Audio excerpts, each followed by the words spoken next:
sit down. Thank you. เอามานี่เอาไม่เลือกพิซซ่านะ3 ทีเนาะเอามานี่เอามีเลือกพิซซ่าเอากินเนาะสมมติก่อนหน้านี้เนาะข้อที่เท่าไหร่เนาะopen your book and look and lesson plan 57เนาะในพวกเนาะเป็นปึ่งมา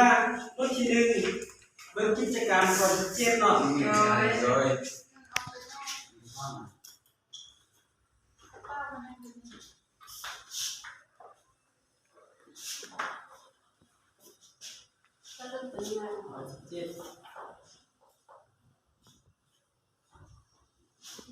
ดิเชน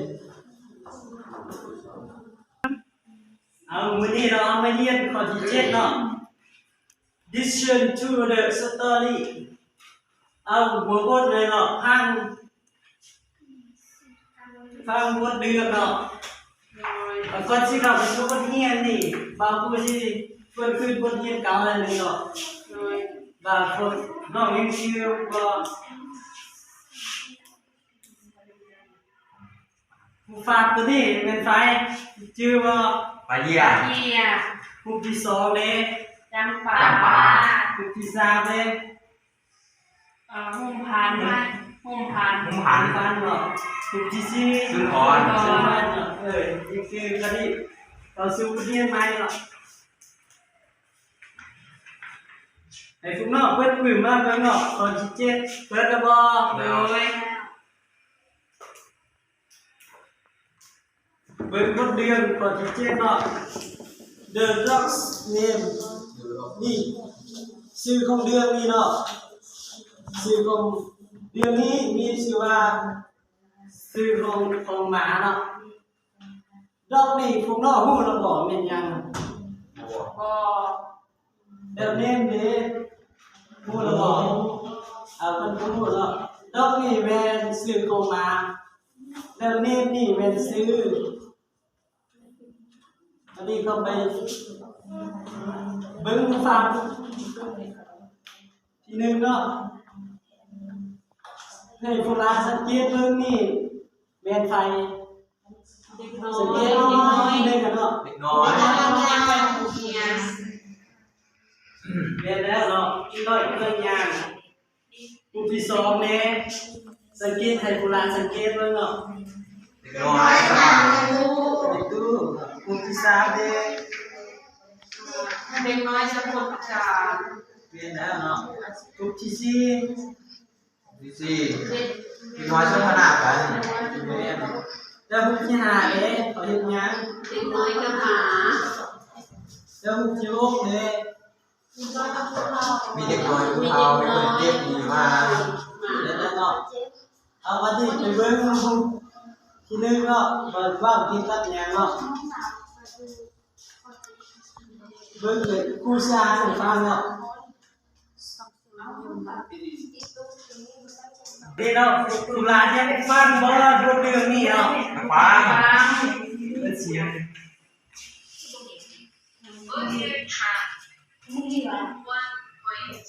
ลูกคุณอยู่ในว่าจะเขียนรหัสที่ในใส่ไปนะ Centon, Champa, Kumpan, and Haida are walking home from school. They see an old lady. Hello, what's your name? asked Haida. Hello, my name is Cam, says the old lady. They walk again. They see a boy. Hello,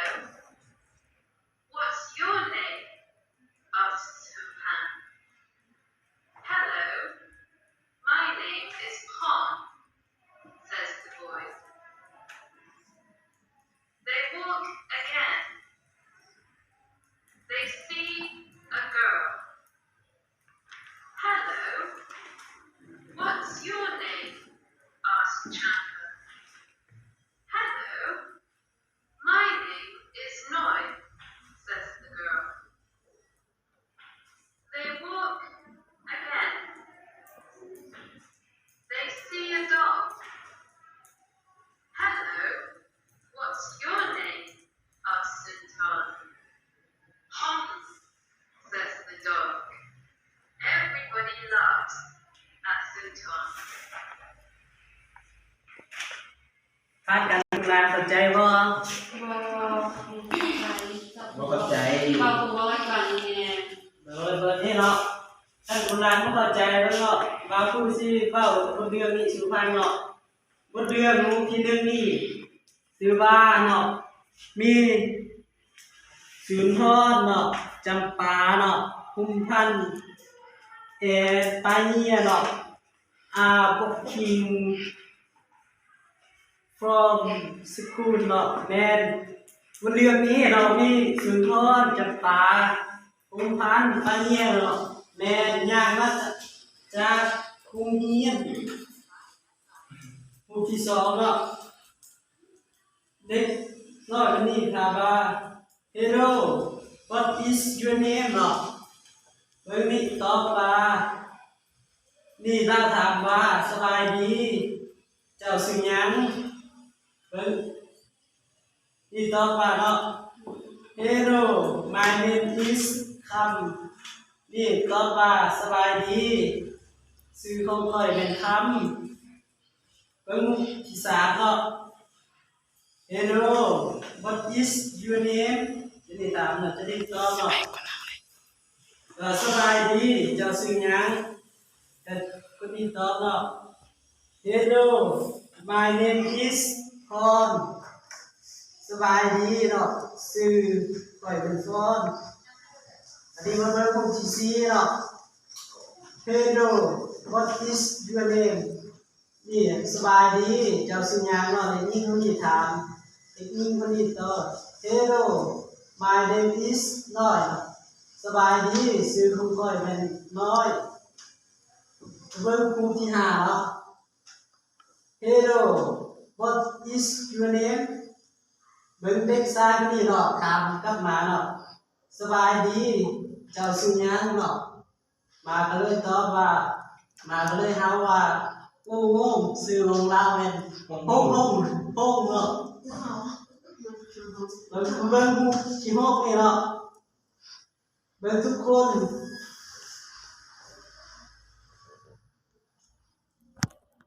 เอามาเบิ่งครูที่หกนี่เนาะบ่เดือนนี้มันก็จะจัดหยังเนาะเบิ่งเนาะ Every body laugh at สุนทรเนาะเรื่องนี้ว่าทุกคนเนี่ยฮู้ว่าวันสุนทรเนาะสุนทรมันจะนี่เนาะปานการมันอ่านเรื่องนี้ผู้ลานเข้าใจบ่ ใจ ใจ ใจเนาะ เปลี่ยนนะเปลี่ยน มึงปิดช่วงไหน เลยว่ะโอ้เก่งว่ะเก่งได้แล้วว่ะมันของเรา หลังนี้ปิดช่วงไหนไปมึงเจ้าอาชีพกันนะ อันนี้เนาะบางผู้จะมาสอนคำศัพท์นี่เนาะแล้วทำท่าทางไหนเนาะตัวอย่างอันที่หนึ่งนี่เนาะ Hello สบายดีสบายดีเป็นอะไรเนาะโบกมือสบายดีโบกมือแล้วที่สองเนาะบอกยางเนาะทำท่ายางนี่เนาะก็ที่สามนี่โค้งเนาะหรือว่ามาเอาโค้ง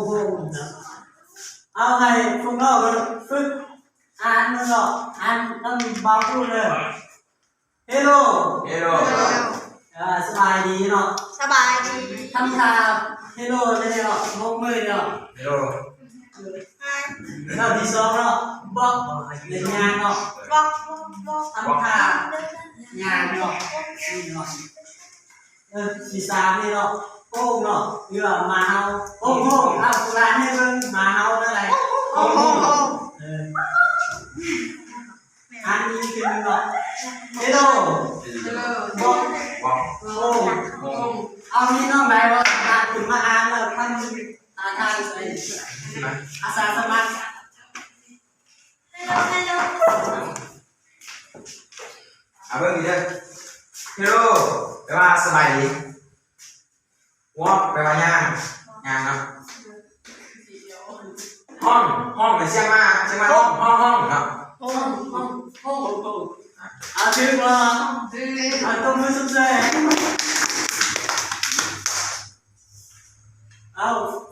เรียนมาที่กับเพื่อนเนาะนี่ยังถามเนาะคุณเนาะถ้าพูดไม่ยังถามเนาะพูดเชียร์ป้าดิเกมเนาะดิยาเนาะดิเกมในบทเรียนนี้เนาะท่านบาผู้ชานอยู่ในบทเรียนนี้ท่านเป็นถือให้พวกน้องยกโป้กันเนาะท่านฟิตให้พวกน้องยกโป้ลงเนาะเข้าใจว่าดิยาเนาะบาผู้เชียร์อ่านบทเรียนเนาะตอนนี้เนาะดิยามา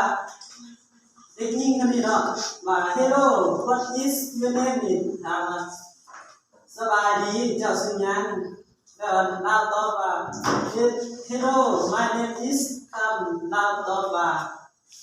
สบายดีคอยชื่อคำถือบ่เราตอบนะถือให้ยกโป้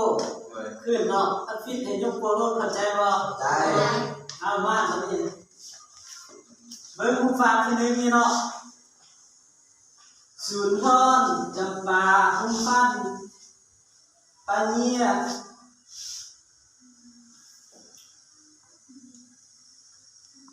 บอกคิงฟอร์มสกุลเป็นสุนทรเนาะจำปาหุ่นปั้นปาเนียแม่ยางมาจากโรงเรียนถือบ่ถือเนาะสองนี่เนาะอย่าสบายดีเจ้าสุญญาเนาะตู้นี่มาตอบสบายดีคอยซื้อข้าวถือบ่Hello what is สบายดีเนาะเจ้าสุญญาเราสบายดีคอยซื้อพรถือบ่เจ้าสบายดีคอยซื้อสบายดีเจ้าซื้องานเนาะตัวนี้เนาะสบายดีคอยซื้อจับปลาถือบ่บ่ถือเนาะมันคงสิหานี่สบายดีเจ้าซื้องานแล้วตอบว่าห้องนี้ถือบ่เบิ่งทุกคนในฟาร์มนี่เนาะทุกคนดูปัววันจับปลาถือบ่ถือเนาะแม่ทุกคนนี่ปัววันสุนทรเนาะเข้าใจบ่คือเข้าใจแล้วมันปานกันเรียนมามื้อนี้กับเพิ่นนี่ยังจะถามอีกบ่มีแล้วต่อไปให้โบราณพักผ่อนหน่อย Thank you teacher